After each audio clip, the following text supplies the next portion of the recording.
Welcome, everyone, to Voices with Vervaeke. I'm very pleased to have Rick Repetti here with me today, and I'm going to let Rick introduce himself and how we come to meet and how we've begun to interact. And I'll turn things over to him.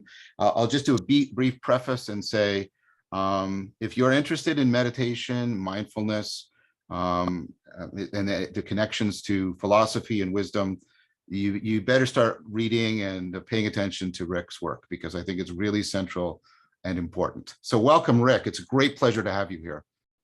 Thank you, John. It's an honor to be here. I'm really not only honored, but thrilled to have finally met you remotely. This is great. Really, thank you for having me on the show. Okay, let me say some things about myself. I am a full professor at CUNY, City University of New York, at one of their community colleges out in Brooklyn. We literally are on the beach at Kingsborough Community College. What else? I got my PhD from the CUNY grad school in 2005, which is a highly analytic philosophy department. So that's my training is primarily in that, but I've been practicing meditation since I was a teenager and yoga since I was like 15. It's just, several decades ago. I'm a little older than I look, but I recently wrote a book. I edited the book on, what is it called? The Routedge Handbook on the Philosophy of Meditation. Yes. Which is in press right now. So it should be out in the spring of 2022. And that's how I met John. Towards the very end, the book was due, I think, September 30th or October 1st. And I think in mid-September, I had a couple of folks, contributors. It was like 26 or 27 chapters. Two of the authors were AWOL, and I was like, oh my God, what am I going to do? And one of them was doing this stuff on neuroscience, and I just accidentally fell upon your stuff, John, when I was really actually gearing up for teaching a course that I hadn't taught in a few years, and I never taught it online. And all of our teaching is remote right now. And so I had to bone up on my pre-Socratics and whatnot. So I'm doing all kinds of little YouTube searches for Stoics and Neoplatonists and this and that and whatever, and some of your videos popped up, and after listening to just even one of them, I think I was like, whoa, this is great, and it's part of a series. So I went through the entire series. I don't think I was even done. I think I was in the 30s or something when I finally decided maybe this guy, because your stuff is just so perfect for my collection. Most people who have your stature are way too busy. They're not going to be able to do anything in a short period of time. But I said, it's a long shot. Let me try. I contacted you, as you know, and you pulled a rabbit out of a hat in less than a month, I believe, which was your chapter for my collection, which to me is one of the best chapters in the collection. It's a sine qua non, as far as I'm concerned. It had to be in there. So it's really like kismet or synchronicity or something that what seemed to be bad on my end, missing chapters, turned out that there was space for you and that you could do it. So that was wonderful. So let me say a little bit about the book. I mentioned before we started recording that I went to, CUNY. Well, I actually mentioned it once you started recording that my training at the CUNY Grad Center was in analytic philosophy, which was very narrowly focused on philosophy of language, logic, science. That's what I did my oral comprehensive exams in and everything. And so my training's been very narrow, but like the context that I have to talk about before that, what led me to philosophy, just, this is part of the who is Rick Repetti and how did he get here and what's it all about, is I think I might have mentioned when I was 15, I accidentally I was flipping through channels on a TV, which we did this way back then. Yes, I remember Rick. And I saw two beautiful women in leotards doing these sensual movements, and a 15-year-old boy, it was, my libido that caught my attention, salience. It was in my salience landscape. I stopped that channel, but I realized it was an exercise class. So I used to watch, Jack LaLanne had an exercise class that I used to do. And so I said, let me try this. I've never heard of this or whatever. It was a yoga class. And Right. at the end of it, the teacher, his name was Richard Hiddleman, which is a kind of Anglo kind of name, but he looked like Chinese or something. And the two women in leotards were European descent. But at the end, he had us in deep relaxation on our backs. Mm. And I had an out of body experience. Oh, That's how ripe I was for this. oh, Yeah, oh. I mean, I what happened was I felt like all this energy collecting in my head, and then my head felt like it was expanding and my body was shrinking. And then my body felt huge and my head felt tiny. And that went back and forth a few times. And then I popped right out of my body, Right. like a gaseous, spacious awareness over my head, Yeah. looking down from the ceiling in my room. Wow. Wow. And I felt like it was a Gnostic kind of thing. I felt like there's this other world. All that stuff that people say is true. Like I really, like in an instant, I had this flash of, it felt like a memory, like this Yeah. is real, Yeah. like there's something going on here. What? And then I thought maybe I'm dead, and I got frightened and I didn't know if I could get back into my body, and I shrunk right back into my body. Right. Right. Right. So like that blew my mind. I hadn't been reading about anything with yoga or meditation, nothing. It just happened to me. So, like an Old Testament prophet or something, Yeah. So I got zapped by something bigger than myself. Wow. I went out and got my hands on everything I could on yoga and meditation in the local library, flipping through the stacks and whatnot, and started teaching myself yoga and meditation. Within a matter of months, I found a woman who had lived in India for like, I don't know, 15 or 25 years, I forget the number, who had a meditation group in Manhattan in the basement of a church in Greenwich Village. One of my friends who saw me walking around carrying "Be Here Now" all the time said, Yeah. "Oh, you're into that? Our friend Patty has a meditation teacher." And I was like, "Patty?" I was there. And when I walked in, I felt like I knew those people. It was like my lost tribe or something. It was just this phenomenal feeling of connection, like Right. a Sangha feeling. And I was hooked lock, stock, and barrel once I met the teacher. She was just a very powerful individual. She was like an English woman, but she wore a sari all the time after living in India for decades. And I started having one mystical experience after another. Wow. And I was meditating. I became like an overnight serious yogi. I became celibate, vegetarian. I quit smoking, drinking, everything. I was meditating hours a day, doing yoga every day. I did this for years. And I had nothing but mystical experiences, precognitive experiences, you name it, all kinds of stuff that I couldn't understand. Mm. That's what led me to philosophy. One of my experiences in meditation was this feeling like almost omniscient, like I was in this realm of Plato's forms. Right. Right. This Right. was this vast space of intelligibility, to use a Yeah. phrase that you use a lot. And it was like beyond conception, and yet it was filled with understanding. It Yes. was the weirdest Yes. thing. Yes. And I remember coming out of it and thinking, that's real.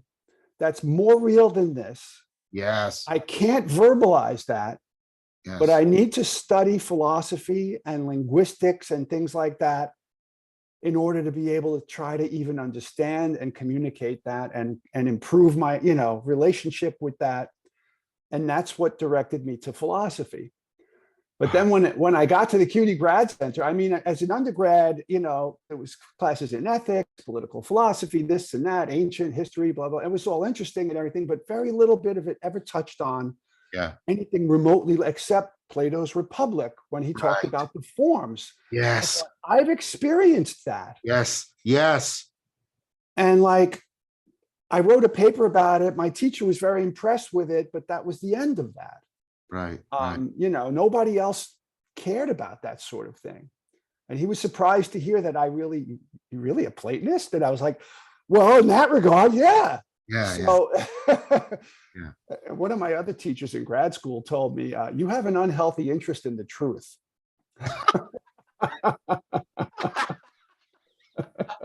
Wow, that's the epitome of academia right there. right Yep. there. Wow.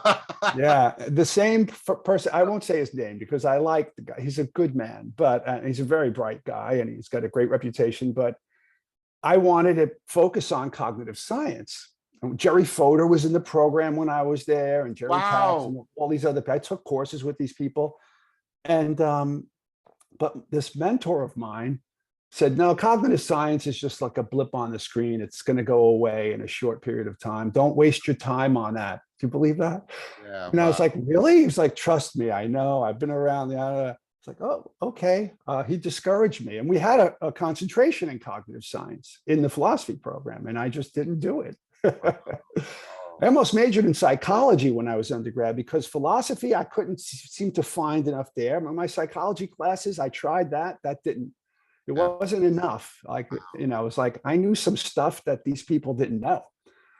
And I didn't know how to articulate it. And but now I'm finding out there's tons of literature out there on this stuff. I just wasn't directed to it because I didn't have, proper guidance. But yeah, so even when I was in grad school, like I said, the focus was on, philosophy of language and whatnot. And the time I decided on what my what is that called? Your prospectus for your dissertation. Yeah. And I figured it took me a year after I finished all my coursework just to figure out a topic because I didn't want to write on any of that stuff.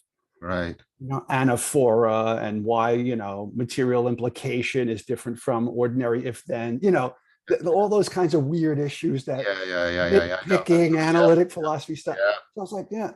But I was interested in free will because I had some genuinely precognitive experiences that I cannot dismiss on the standard scientific Occam's razor error theory basis, which is what's used normally to get rid of and discount those experiences. Like, oh, probability predicts that with dream shuffling every night and billions of dreams. Some of them are going to, the brain is always trying to predict the future and all that. And so some of them, you're going to have some hits, but I've had some multiply complex precognitive dreams that others also had at the same time I had them that were verified and stuff like that. And so to me, just trying to figure out the temporal part, like, could there be free will? So it's parallels the thing about the problem of God's foreknowledge and free will, right? But there's a problem of anyone's foreknowledge and free will. So if you have a precognitive experience and between when you have that vision or dream or whatever it is, and when the event actually occurs, if there's like one of them was over a year between the dream and, and some of them were even longer, so many contingent phenomena happen in between then and then, especially if there's real free will, if there's any kind of real free will. How could that information be like, how could that happen? So I see. that's what puzzled me originally about free will. Like, if what is one of the arguments that Augustine makes? Like God is outside of time, so he sees all times equitemporally or something like that. But if that's true, then every moment is kind of frozen like a scene on a DVD video recording. Yes. And then it's not moving. It's, this is a problem between Parmenides and Heraclitus, so I'm like, I'm all over the place trying to figure this stuff out, but there's, I haven't found, I've got some speculative ideas about what the metaphysics might possibly be. But the challenge for me being so heavily trained at that analytic philosophy department is, how can I square all of this with naturalism? Because, you're like, you've got to be a naturalist, unless you really, that professor of mine told me, you have an unhealthy interest in the truth. Like, do I really want to stick my neck out and say, well, you know what, maybe naturalism isn't the way, so I don't know. This is something I've been struggling with my whole life since I'm a teenager. Right. That's what drove me into philosophy. And that's why I'm still I've been practicing meditation for over 40 something years and teaching it for many years. But I'm like Voltaire's Brahmin. You remember that little story? No, I don't. Oh, it's a great thing. I'll send you the link. He tells a story about this Brahmin who is very knowledgeable, as all Brahmins are. They can spout thousands of lines of the Vedas and they know what all the answers are. They have the whole philosophy down. They officiate at funerals. They are the sources of meaning in that culture. They know what all the answers are. But this guy confesses to Voltaire that he's really agnostic and he doesn't really know if any of these things are true. and it troubles him, right? But and then Voltaire says, but there's this, look at this peasant woman across the street washing her clothes in the river, chanting to Krishna. She's happy and blissful. She's ignorant, and you're knowledgeable and you're unhappy. What's more important, happiness or wisdom, right? It's a brilliant, it's like a 1-page or 2-page story. Yeah. I feel like that guy, you know? Yeah.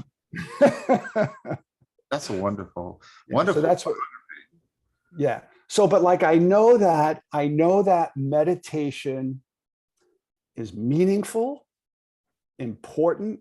It's been the most important thing in my life. I don't completely understand it. The metaphysics, like if you know a lot about like Indian and Buddhist, you know, history, they've been, you know, debating this for thousands of years. So, but even that, you know, I'm a person living right now with unanswered questions. And so this has become the focus of my work. Right after I got my PhD, I started working on free will. Oh, that's what I meant to say. When I was looking for a prospectus, it took me about a year. I got derailed a little in my own tangents. Okay, it's wonderful tangent. It was wonderful. Thank you. When I finally decided I'm going to do it on free will, because that's the topic that brought me to philosophy. This kind of like, how do you make sense of all this? When I told my advisor, who is Jerry Katz, who's like the distinguished professor of philosophy, distinguished professor of linguistics, I was his personal grad assistant. I got a free ride as his assistant. You know, I was editing his stuff. My name is in a lot of his footnotes and everything. He was like disappointed. Metaphysics? He was so disappointed. He was, you know, the attitude is something like Owen Flanagan once. You know who he is, I'm sure. Yes, of course, yes. Okay, so I gave a paper on free will at a Columbia University ethics conference. I was on a panel with other philosophers talking about free will. The conference was revolving around assessing his book, The Bodhisattva's Brain. Right. But I was on a panel on, it was all Buddhism and ethics and whatnot. So I was on a panel on free will and moral responsibility in Buddhism. And I gave my paper. Well, after Flanagan heard all these talks, he said, it's kind of strange seeing this brilliant brain power wasted on free will. It's the same attitude. He said, it's kind of like the world's best physicists working on cold fusion, right? That was the analogy that he gave. And that attitude is still very strong about free will, as if it's kind of like a useless metaphysical subject, right? But like with all this stuff about the self in Buddhism and impermanence and like, what is agency? And, you know, so there's a relationship between my interest in free will and my interest in meditation and Buddhism and all that stuff. So I started writing on that. My dissertation was on free will, but most of my ideas in there were influenced by my meditation practice and Buddhism. So I tried to couch it all in terms of metacognition and self-referential abilities, being emergent and this and that. And so it was all about metacognition and increased agency and whatnot. And there were my advisors all told me, put the Buddhism stuff in the footnotes. Okay, take it out of the body of the text. That was in 2005 that was approved, my dissertation. So, but once the dissertation was done, I started focusing more explicitly in almost all my writings on Buddhism and meditation and stuff like that. And so my first thing was, I remember a bunch of articles about Buddhism and free will and meditation. I think meditation increases your agency while at the same time making your sense of self more permeable and flexible. I agree with all of that. Right? Yes. So that's what I was writing about. And then my first, apart from my dissertation being my first book, the next book I did was an edited collection just like this one with Routedge, but it was on Buddhism and free will, Buddhism, meditation, and free will. Right. And then I wrote a monograph on the subject, My Own Thinking, Routedge, they published that. And now this is the next big project. And then the one that you just joined in, the handbook on philosophy of meditation. The next one will be my monograph on the same subject. Cool. So that's where I am. That's where I've been. Wow, that was fascinating. And the people, I find it odd that Katz was so opposed to. He wasn't opposed to it. He just didn't. Oh, he was just thought different. I think he was hoping I would be like a protege or something and just, I see. defend his decompositional theory of semantics, which I loved and I like it. I think it's brilliant, but I just didn't want to write on that stuff. Yeah. His book, The Metaphysics of Meaning, had quite a bit of impact on me. Yeah, it's a great book. So, I mean, there's about 10,000 things I want to talk to you about after your That's why I said an hour and 15 minutes might not happen, John. Maybe we'll have, I'm hoping. Have me back another time. Yeah, I'm really hoping for that. So I guess the one thing I want to start in on is, I mean, you've seen the series and I do work on it. I mean, you had what I would call a higher state of consciousness that led to a transformative experience. You have this experience, it's of the really real, it's more real than somehow your everyday existence, and you transform your life, right? You transform your life, you take up philosophy, you do and you build and you reorient to come into right relationship with that, which is exactly what, that's what a transformative experience is. And so first of all, being able to talk to somebody with your astuteness about this directly is very exciting to me. Did you have like a single experience, or did you have several of these experiences that were like that? Multiple. It got to the point where, I mean, I was meditating like 4 hours a day. I would sit in meditation sometimes and be gone, like samadhi, kind of disappear, and come back, and thought it was 10 minutes or something, and it was 4 hours, this kind of thing. I was maintaining consciousness sometimes through falling asleep, this lucid thread of awareness that I'd go to sleep, I'd be in these altered states all night, lucid dreaming, kind of out of body, astral travel-y, kind of very, like some of those, just to me, I know the terminology of lucid dreaming is when you know that you're dreaming without waking up. That's the standard interpretation. But I would like to have another word, and I don't want to just use the same word because everybody takes that word to mean that. But there have been dreams that are so real and so lucid in the ordinary sense of lucid. Yes. Brilliant, clear. Like, what's that word? Ontonormative that you use. Right. They have such a reality to them that they seem more real than the waking state. I've had a lot of those, and I call them lucid because I don't know what else to call them. But no, I understand. Like lucid 1 and lucid 2. But I've had a lot of precognitive dreams, like really, like I think I mentioned, multiply precognitive dreams. I've had those kind of transcendent samadhi-like experiences. Yes. I have all kinds of, weird psychic phenomena, senses of telepathy, seeing people's energy, almost like psychedelic experiences, Yes. But when once I started doing this, I stopped taking drugs and all that. I did acid and stuff like that, and peyote and all that. In the first, I did do that. Actually, I should say that there was a short period after I got into meditation where I was still doing that stuff. Right. But then at a certain point, I just, I flipped and said, "Nah, I got to stop doing that. This is better." What was one of my meditation teachers quoted some Indian guru who said something like, "Drugs are like plastic grapes and God is the wine," or something like that. And like, you hear these phrases and it just something clicks. And I thought, and then Ram Dass's guru. Ram Dass was one of my teachers, by the way. I studied with him. Wow. Because he was a part of my Sangha for a few years in New York City. That group, that first teacher that I found, maybe 6 months, 6 months into my going to her weekly meditations, I finally talked my best friend into coming, Barry, real hippie, acid freak kind of guy at the time. I finally talked him into coming after he read, Be Here Now, because I carried that book around like it was my Bible. The first time he came, Hilda wasn't there. Ram Dass was there in her place. He's like, "Oh, Hilda's not feeling well. She asked me to, substitute for her." And Barry was like, "Oh my God, this must be the right place, because we got Ram Dass." So, but Ram Dass, and after a short period of time of being in the group, there were all these little private group meditations going on, the splinters, that private little sanghas, and in one of the teachers' basement for like the elite followers or whatever. We jokingly called them the God Squad.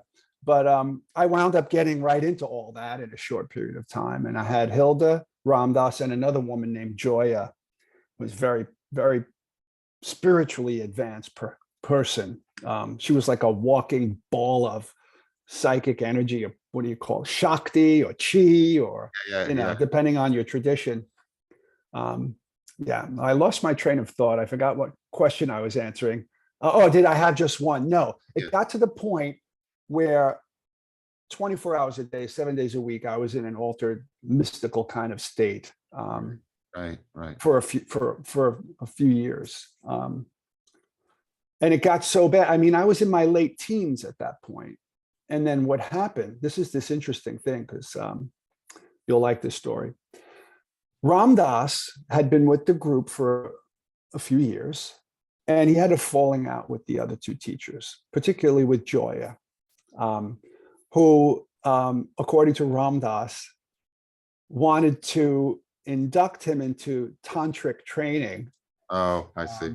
And Ram Dass felt like he was sincere about it because he's gay, and he thought he's always been uncertain about his sexuality, and he thought maybe this would be good for him. And he tried it, but he thought that she was more human than tantric in the experience. I'm paraphrasing what he wrote about this publicly. When he left, he wrote an article called "Egg on My Beard" or something, because he felt bad because he brought all of his students to Joya and Hilda, and then he left.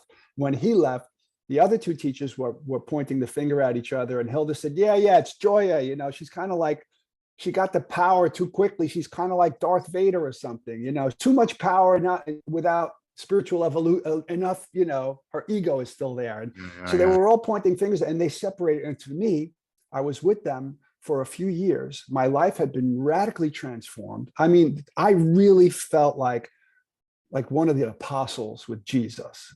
Wow. For years. And then as if there were three Jesuses, and they got a divorce. Oh boy. It was horrifying. And I didn't know what to do. And I kept wanting to be with all three of them.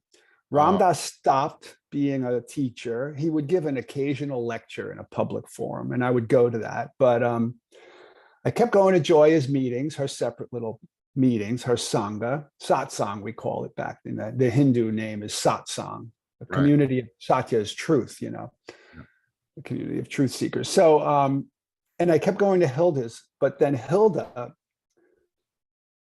didn't want me to go because I was one of her close people, and like there was no love lost between them, and they were, well, Hilda was vilifying Joya. Joya was not vilifying anybody.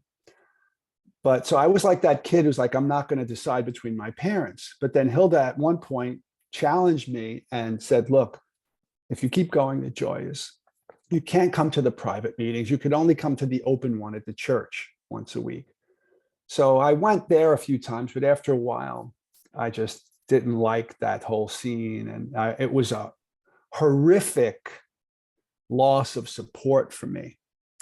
And even though ideologically and philosophically, I've always revolted against this idea that I read mostly in these, you know, contemplative traditions, that you need a community. Because I had such a bad experience with community, I like resisted that narrative whenever I come across it. But on reflection, just recently thinking about it and having a discussion with someone else like you just the other day, I realized that I went through, which I didn't mention yet, I went through a kind of dark night of the soul, really like negative, supernaturalistic, psychic, you know, mystical experiences after I lost the connection with the satsang, with the sangha. Sounded very traumatizing. Yeah. And I was, you know, I was in my late teens, I don't know, 18, something, 19, I forget the exact age, but I had all that. It was like I was completely psychically open, like my chakras were wide open. I was very sensitive, but I had no supports. Right. And so all of a sudden I was having all these negative spiritual experiences. And it really felt like I was waiting for myself to have stigmata or something. Like I felt like I was being attacked, you know, because I just didn't have, prior to them splitting up, I was in a Garden of Eden kind of state. Right, like right. all the time. I was so in the flow, everything was so natural and connected. And And then it just became very alienated. And I had a lot of weird overnight dreams. I felt like I was battling demons and everything. It just got too freaky for me. And I had some symbolic moments, like I had this one dream that was lucid, not, I wasn't awake, but it was actually my lucid dreams are almost both senses of lucid in that period, because I would be awake. I would be awake. I'd be conscious during the dream. And I knew that it was an altered reality. I knew I wasn't in the waking world. So it was lucid, but it was so normal for me that it didn't hit me like, oh, I'm in a lucid dream. It was all the time for me. But many of them were so lucid, they were lucid in that second sense of more real than real. And in one of them, I was climbing up this tower, this wooden shaft, very high, and I knew that it represented my spiritual ascension. And the higher I went, the thinner it got. It was wood, and it was being blown about by the wind, and it was rickety. And the higher I went, the more dangerous it was. And I was almost at the top. And I knew if I went any further, the whole thing would collapse. And so I just turned around and went back down. And after that dream and a couple of other things like that, I had a whole bunch of these kind of, noetic, omen-like insights that let me know I was playing with something that I was not equipped to play with. I did not have the right skills. I didn't have the right development. So I decided, I had a bunch of clues like on what I could do. And I remember, what's his name? Sri Ramakrishna, Vivekananda's teacher in the 1800s. I don't know if the Vedantist. Yep. I remember him. I remember reading that he smoked cigars or cigarettes or pipes or whatever to keep him in his body. Right. That was one clue. And somebody else, some Buddhist, shaman guy told his student that you need to eat meat or something because, you're too imbalanced or whatever. And, so there was a bunch of these clues, and I just decided I did this intense sadhana, spiritual work that brought all this on, opened me up. I've got to do like a reverse sadhana. Right. To shut it down. And that's what I did. So I started smoking, and everything I gave up, I brought back. And then there was another period of my life where I started doing everything again. Right. And that was fun. It was like being born again in the flesh rather than born again in the spirit. It was like going from a black and white world into a colorful world. Like I had ignored what in the two worlds ontology, I was not in the lower world for years. But I was happy to come back to that world. And then all I kept was my yoga practice, my mantras, 2 mantras that I've been doing. One is like the Jesus prayer, or from the church fathers, Kyrie eleison, and Om Mani Padme Hum, the Tibetan daily mantra. Ram Dass had taught me that, like he initiated me in that, and gave me a mala and all this kind of stuff. And put me into samadhi. I had a phenomenal experience, just me and Ram Dass once. But I kept what I thought would sustain me, because I knew I needed to keep my spiritual practice. But what would shut down the chakras and all that, whatever all that other stuff was, I just tried to avoid anything that would, like certain kinds of pranayama practices, like chi cultivating practice. I eliminated all of that. I just kept a simple mantra, which I could do throughout the day, while I'm jogging or whatever, doing anything, and my mindfulness thing, which guess who taught me that? He was a member of that same group, Danny Goldman. Oh, wow. You've known a lot of the stars, that's for sure. Yeah, no, Danny's name back then was Jagannath Das. He was one of, him and Ram Dass had the same guru, the little old man in India, Maharaji, named Crowley Baba. Oh. So Danny was in our satsang back then, and he taught me mindfulness. So I thought, yeah, that's kind of clean and simple. And there are places where you could go, like insight meditation, whatever, where it's just, there's no guru thing involved. I was averse to gurus. I can see why. Anything Hindu, theosophical, anything that sounded like that, I just avoided it. I wanted something like Zen, but I didn't know any Zen, other than just, whatever I could do on my own, Zazen or whatever, but I didn't have any teachers. But I knew how to do Vipassana And so I've been doing that for decades as my primary practice, and yoga. Wow. Yeah. I mean, when you were doing it, you reminded me of Hessa's Siddhartha. Yes. Very much, except you lived it. Yeah. So No, I was going to say that, but I don't know if you would remember that scene, that part of his life where he stops being a samana and becomes a worldly guy. Yeah, that image I got from him about color coming back. Right. Exactly. Exactly. In this world, in World One. That was one of the two books that really opened me up in my late teens. Me too. So do you still have do you still have mystical experiences or transformative experiences, or are you in a place where that's no longer something you seek or that comes to you? Or so what's like usually people do this and then they go down and then they learn to sort of do this, like right, integrate. Where are you at with respect to that? Yeah, I've been reluctant to open any of those floodgates. I can imagine. Ever since that happened. So I have a good practice. When I'm more steady in my practice, my practice goes up and down. Of course.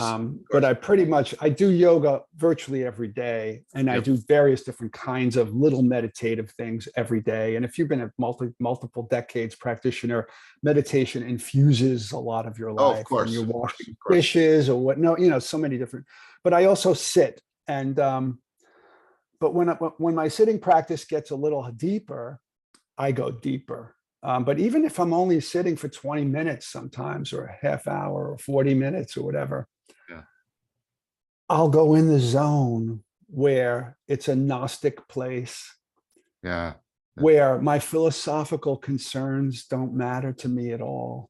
Yeah. It's the weirdest thing. No, I know. And when I come out of it, I'm like, I feel great. I feel connected. But then this skeptical philosopher addiction of mine comes back, and I'm like, okay, how could I, how do I integrate that? How do I? So that's why I'm writing all the stuff that I'm writing, because I'm hoping that just by keep delving into this and talking to other people like you, and that this will grow. But I do believe that I'm moving back. I'm starting to feel confident and mature enough that, okay, I was a kid.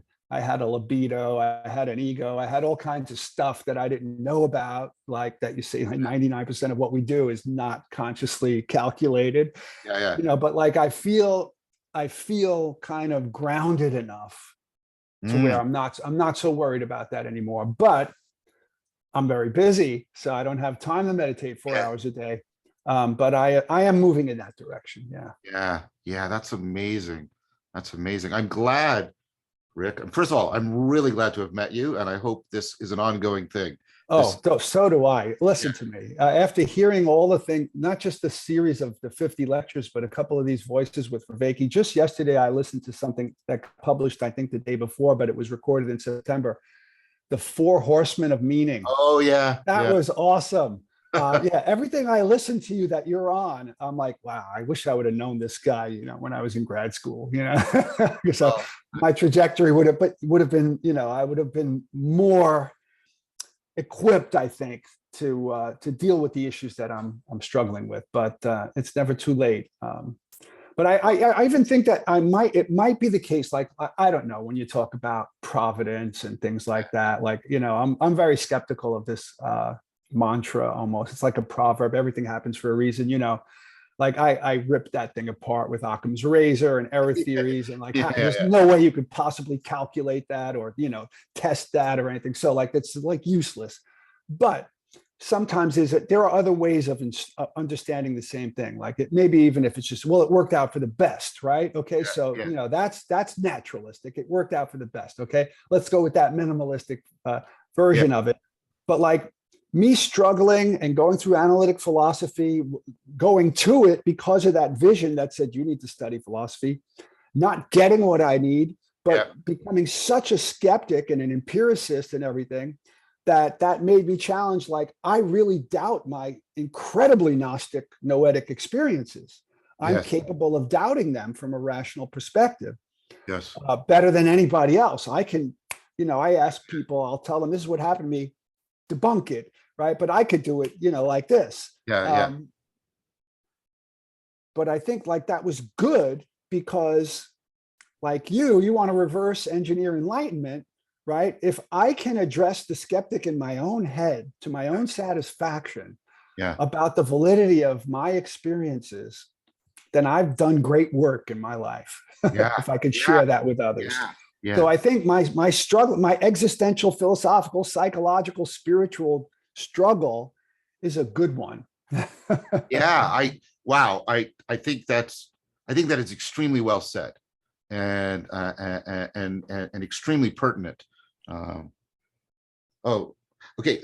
There's a thread I want to pick up. Sure. There's so much I want to ask you.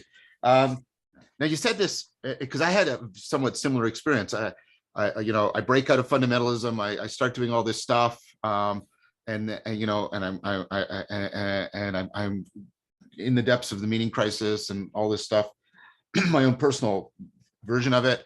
And I get to university and I encounter the figure of Socrates, reading the Republic, and I have some of my first mystical experiences. I remember having. I was sitting in bed and I was meditating and I don't know what to call it. It was both a visionary experience, a mystical experience of the Platonic forms. And it was like, and it just sort of hit me like this. And it was very much, right. And for me, it's become like a touchstone, phenomenological touchstone taste because, and you spoke it too. You get to this place that is transconceptual, yet nevertheless completely impregnated with intelligibility in a way that's exactly. And it's amazing. How the Platonic stuff somehow is very good vocabulary for trying to talk about this. This is what I've been trying to articulate, and I think in a clumsy fashion in many ways, because people will do the same thing to me. It's like, what? You're some kind of Neoplatonist, but you're a committed scientist. Like, what's going on? How does that work? And trying to work that out very much. Do you still have that aspect of the phenomenology? Do you still get to that place where it feels like you're transconceptual, yet nevertheless, like it's filled with, impregnated with intelligibility? The reason I asked that is we did an experiment in my lab, and it was odd that it was more of a correlational study, but right, that nobody had ever done this. We wanted to see, is there a relationship between having mystical experiences and finding your life more meaningful? We went looking for the literature on this, expecting to find an extensive, and there was nothing, right? That was my experience as a philosopher. Like, but there was some stuff out there. I just couldn't find it. Well, so we ran the experiment, and what we found is, there is a relation. And what's interesting is it's not so much any of the phenomenological content that is carrying the correlation. It's the machinery of insight. It's that sense of the dawning of new intelligibility and the opening up, and how the moment of insight is itself ineffable, right? And that is the thing that's actually what is doing the heavy lifting of mediating between the mystical experience and the enhanced meaning in life. So that's why I'm asking you, do you still get that sense? And the reason why I'm interested in that, sorry, I'm talking too much. The reason No, you're not. I'm loving this. I'm getting as much from this as you are. Trust me, if not more. The reason I'm interested in this is because I'm interested in, I'm working on this proposal, and that's what it is, of some kind of continuum between things like fluency in the cognitive sense, insight, flow, mystical experiences, etc. And flow has that sense of in it too, right? At the heart of flow is this sense of ongoing discovery, but the verbal machinery is shut off, and you get a lot of that happening. And for me, that has a pedagogical value because I don't know if you know, Csikszentmihalyi just died. Oh no! Yes. Oh. But one of the things there is that was great work that he's done. Yeah, great work. His point that flow is universally accessible and therefore one of the true universals. For me, when I try to talk to people about this stuff, they'll often look at me like if I talk to them about insight experiences and then flow experiences and then say, okay, can you take that and then do this? They often go, oh, yeah, I've had that experience. So if you present them with sort of the typical like lingo of the mystical experience, they'll often go, but if you do this, they'll go, oh, I've had that. I know what you're talking about now. And that's why I'm asking you, did you have, is that still part of the phenomenology for you, that sense of being on the horizon of intelligibility? Oh yeah. Like I said, even in a 20-minute meditation, I feel like I get in the zone. It's that space where I know I'm connected with that. Even if it's ineffable, it's real. And that's why I said, like, when I'm in that place, I know. Yeah. And like the skeptic in me is not there. Yeah. It sometimes it has a shape, like or some aspectual shape to it. Yeah. Yet I don't care about that as much. No. It's just being there. Like just the fact that I can go, it's like the watering hole for my soul or something, Yeah. I sometimes use the metaphor of the fount of intelligibility. Yeah, I like that. Yeah, right. Oh man, I'm so glad I got to meet you. So I'm just going to introduce it to, first of all, right now explicitly, I'm inviting you back. Let's set something up soon. Absolutely. Let's maybe even do a few. Totally. I'd be thrilled. Right. Excellent. Because this is the beginning of a very fruitful discussion here. So one thing, and I know we won't be able to like finish this or anything. That's okay. We'll be back. But like what, and this goes directly to the book, right? And you said you're writing the monograph, so it's fair for me to ask this question. You're reflecting on this.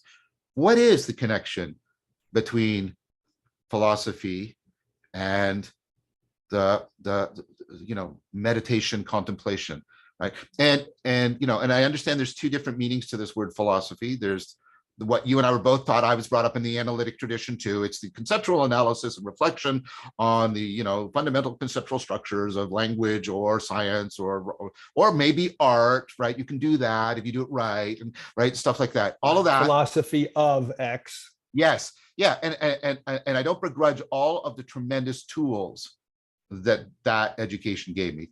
But then there's philosophy, like the way Pierre Hadot talks about it. Philosophy is a way of life, the love of wisdom, the transformation. And so I'm sort of asking you a double question. Let's call the first one philosophy and the second one on philosophia. Okay. Right.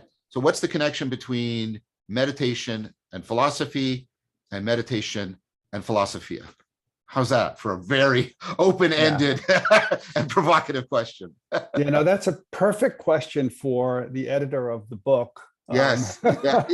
I should be able to sketch some kind of an answer to that. So look, I wish, like I said, I wish I had studied with you when I was in grad school. I only found out about Hadot's work, after grad school. Oh. I only found out about it.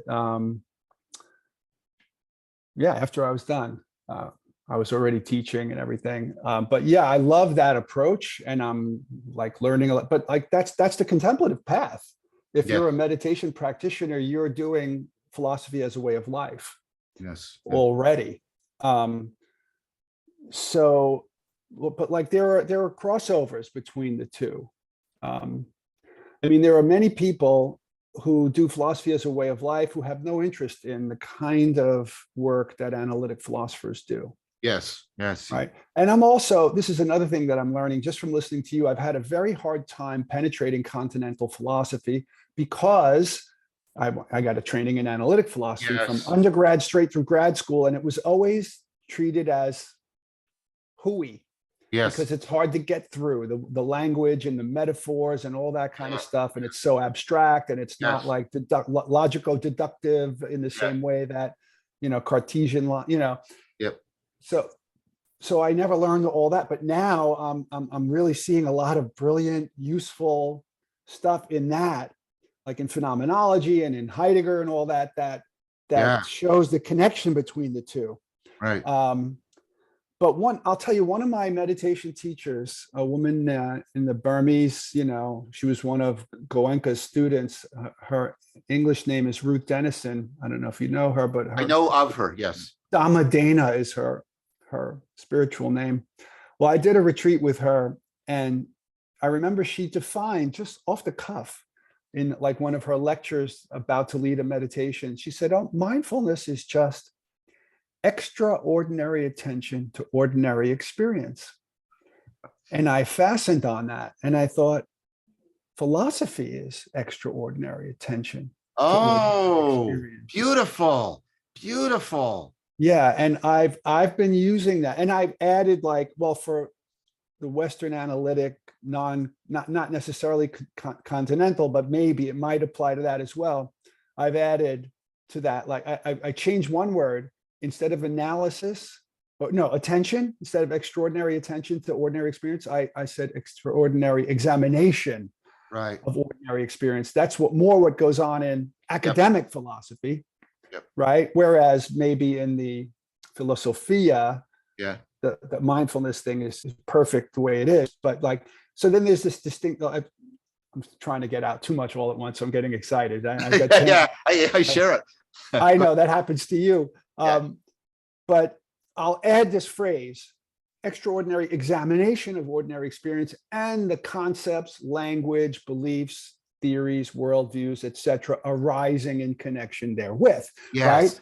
So then that captures, Western philosophy, but it also captures a lot of Indian philosophy. Because you've got both things going on in the history of Buddhism and Nyaya school and all the 6 orthodox schools of Indian philosophy, and Taoism. I don't know enough about how that fits in with Taoism, because Taoism is pointedly less conceptually oriented and more comfortable with the indescribable nature of the ground of being and all that kind of stuff. The Tao is not the spoken Tao is not the Tao.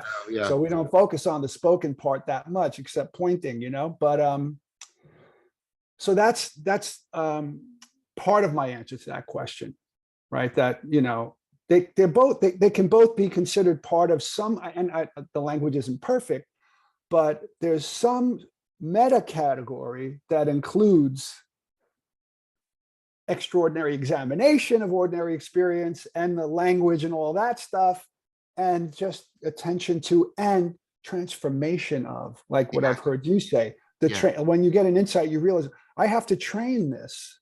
This is my equipment, or what do you say? Transparency and opacity shift. You realize the way that I'm operating might be a problem. And you start paying attention to that and making adjustments to that and disciplining and training that. So if you do martial arts, which I know you do, Tai Chi, I believe you said. Yes, Tai Chi. I'm a 4th degree black belt in Japanese karate, Shotokan. So any kind of training, like I love that training, by the way. My sensei retired years ago, and then he died a few years ago. I kept practicing on my own. I tried a couple of other schools, but I was never happy with them. I did a Tai Chi bout for about a year when I was younger. I love that too. But any kind of training like that, you become aware of the glasses, and you work on sharpening them. So it's hard to really come up with perfect definitions. I have an article in the Palgrave Encyclopedia of Philosophy it's called Meditation, where I try to define meditation. And that's almost impossible. It's like almost impossible to define philosophy. Because you've got Western, and among Western, you've got analytic and continental, and then all the subdivisions, you're a rationalist, you're an empiricist, you're a pragmatist, you're this, and then all that's academic. And then there's the Hadot stuff. And that Hadot stuff is more like mysticism and spirituality and, the contemplative path. There's no easy answers to that, but that's what the book is about, to try to sort all that out. So do you have an answer to the question that you asked me? Well, I like what you said about extraordinary attention on ordinary experience, and then extraordinary examination, which sounded very Socratic to me. like extraordinary in a particular way, in a Socratic way. Yeah. Extraordinary. Yeah, Not it just- should be a hyphen in Yeah. extraordinary. Yeah, It's not yeah, like, oh, that's extraordinary, like yeah, superb. No, exactly, it's exactly. just more than ordinary. It's a Yes. heightened, above ordinary Yes, yes, degree. And the Yeah. other thing is, yeah, I've struggled with this distinction between examination and attention.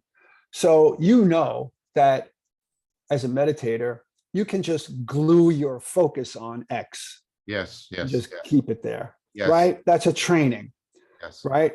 That's only one part of it though, right? Then there's the, where you've got your attention on the one thing, which is like you've shuttered in your lens so that you're only paying. But then within that zone, within the focal field, you can really be examining everything Yep, that's yep. going on, yeah, right? So, but you could pay attention without examining, and you could examine without that kind of attention. yeah. And so that's great. What I'm And then there's all those different definitions of mindfulness, like in the Tibetan Buddhist tradition and the Zen tradition, like, and they all grab on one or another aspect of that. exactly. And different, they argue about it. And, you know, like to me, it's like, well, those are all great tools. They could all work together, you know. I'm a little iconoclastic about traditions because of my experience.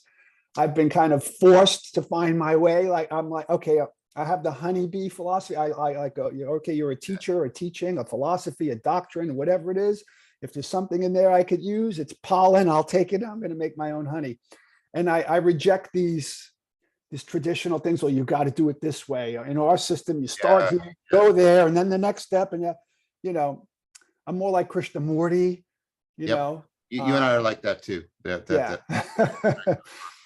Um, So I interrupted you, but are we out No, of time? I don't have a watch handy, so I yeah, don't no, know we where- are. I Okay. got another meeting I got to get to, and so I'm going to ask Madeline to set up a meeting Absolutely. as soon as possible between us, and we're going to Good, so we can keep this going. We can keep this going. We'll come back with your question to me. I'll answer it, and we can Okay, get logical and keep going. I'm Awesome. extremely excited about this, Rick. Thank you Oh, so me much. too. It's not often that you get to speak to somebody on your level Yeah, who you can get something from and give something to. So that's what this is Exactly. all about.